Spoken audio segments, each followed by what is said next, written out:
Most people spend their entire lives sacrificing their own peace to keep everyone else comfortable.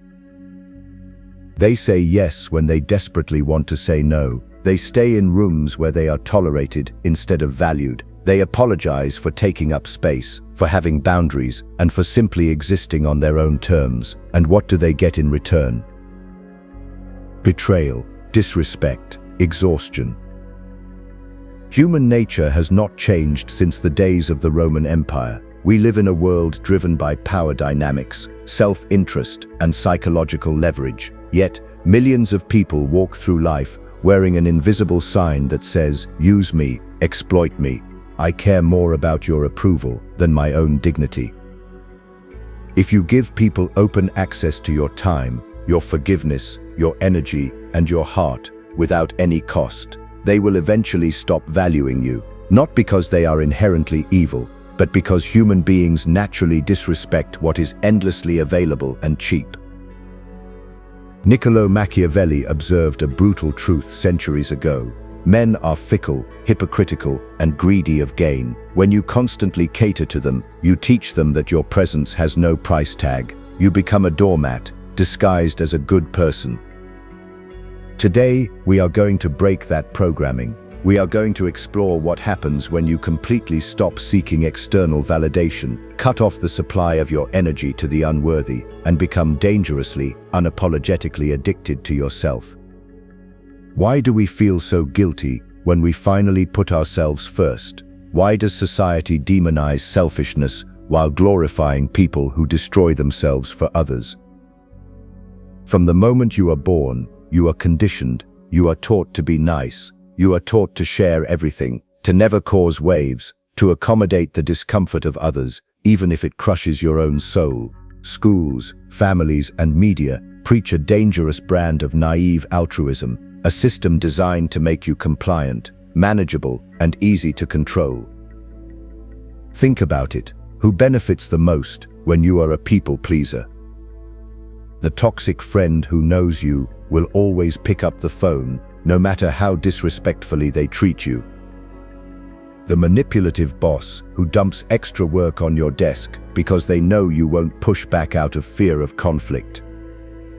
The energy vampires who feed on your empathy because they are too weak to build anything of their own. Society loves people pleasers because they are harmless to the status quo. They never challenge power, they never demand respect, they just absorb the blows and smile through the pain. But a strategist, someone who understands the deep mechanics of power, knows that self-sacrifice without boundaries is not a virtue. It is a slow psychological suicide. When you prioritize everyone else's comfort over your own survival, you are essentially telling the world that your life, your time, and your ambitions matter less than theirs. And once you broadcast that message, the world will treat you accordingly. To reverse this, you need a psychological shift. You must undergo a process of radical detachment. You must become addicted to yourself. Now, let's clear up a massive misconception. When people hear self-obsession or selfishness, they think of a shallow narcissist who only cares about money, looks, or social status. That is amateur selfishness. True master-level self-obsession is entirely different. It is the absolute devotion to your own mental clarity, your emotional sovereignty, and your life's mission. What does it mean to become addicted to yourself? First, your attention becomes a high-value currency. Right now, people can steal your attention with a text message, a minor drama, or a petty insult. They can ruin your entire day by just being annoying. When you are addicted to yourself, your attention is locked behind a vault. You do not spend your mental energy on things that do not multiply your peace or your power. If it doesn't serve your growth, it doesn't exist to you. Second, you fall in love with your own solitude. Most people are terrified of being alone, because when they are alone, they have to face their own emptiness. They run to relationships, parties, and distractions just to escape themselves. When you become addicted to yourself, solitude is no longer loneliness. It is your sanctuary. It is where you sharpen your mind, plan your moves, and build your empire in absolute silence. Third, you stop negotiating your boundaries. A weak person negotiates with boundary violators. Please don't do that again. It hurts my feelings. A powerful person doesn't negotiate. They enforce consequences. If someone disrespects you, lies to you, or tries to manipulate you, you don't give them a second chance to do it better. You simply delete them from your reality. No drama, no long speeches, just permanent absence. When you reach this state, something miraculous happens. The internal panic of "what if they leave me" completely evaporates. You realize that you are your own greatest asset. If you want to master this art of self-preservation and see how people's behavior toward you instantly transforms, you must live by 4 immutable laws. Law 1. The power of unavailability. Scarcity creates value. Gold is valuable because it is rare. Dirt is worthless because it is everywhere. Stop being constantly accessible. Stop replying to every message within 2 seconds. Stop attending every gathering just to be polite. When your presence becomes rare, your value skyrockets. People begin to wonder what you are doing, who you are becoming, and why you are no longer chasing their validation. In psychology, distance breeds longing and respect.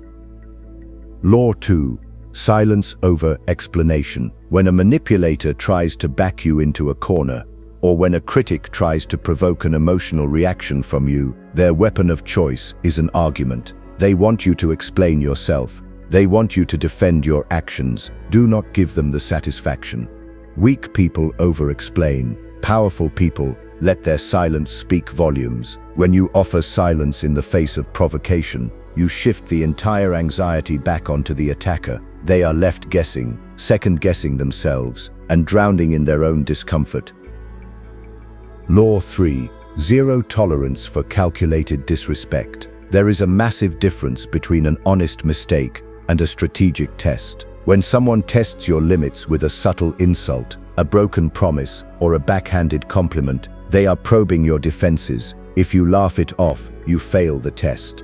You must respond with an unreadable, cold composure. Look them in the eye, say nothing, or give a flat, dismissive response, and permanently downgrade their status in your life. Predators always look for easy prey. When they realize your teeth are sharp, they look elsewhere. Law 4. Internalize the scoreboard. Stop checking the scoreboard of public approval. If you need likes, applause, or validation from your peers to feel worthy, you are a slave to their opinions. True power is internal. You know who you are, you know what you are building, and you know the price you paid to get here. External praise is nice, but external criticism is completely weightless. Now, let's talk about what happens in the real world when you execute this shift. You need to be prepared, because the transition is not always smooth. Phase 1. The resistance and panic. When you stop playing your old role, when you stop being the people pleaser, the pushover, or the emotional dumpster for others, the people around you will panic. They will call you changed. They will accuse you of being cold, selfish, or arrogant. Why? Because they can no longer control you. They can no longer extract energy from you for free. Do not flinch during this phase. This is the exact moment most people fail and revert back to their old, miserable habits because they fear being disliked. Let them talk. Let them panic. Their discomfort is proof that your boundaries are finally working. Phase 2. The great shift in respect. Once the dust settles, something extraordinary happens. The very people who used to test you, interrupt you, or take you for granted will suddenly start moving with caution around you. They will speak to you with care. They will watch their words. Why? Because human beings are wired to respect power, boundaries, and self-containment. When they realize you do not need them to survive, validate, or comfort you, their psychological posture changes from dominance to deep, unspoken respect. You stop being a participant in their little games, and you become the observer, the master of the chessboard. At the end of the day, life is not won by those who try to make everyone happy. Life is won by those who master themselves. When you become addicted to your own growth, your own peace, and your own standards, you cross an invisible threshold. Words can no longer shake you, betrayal can no longer break you, and manipulators lose all their leverage.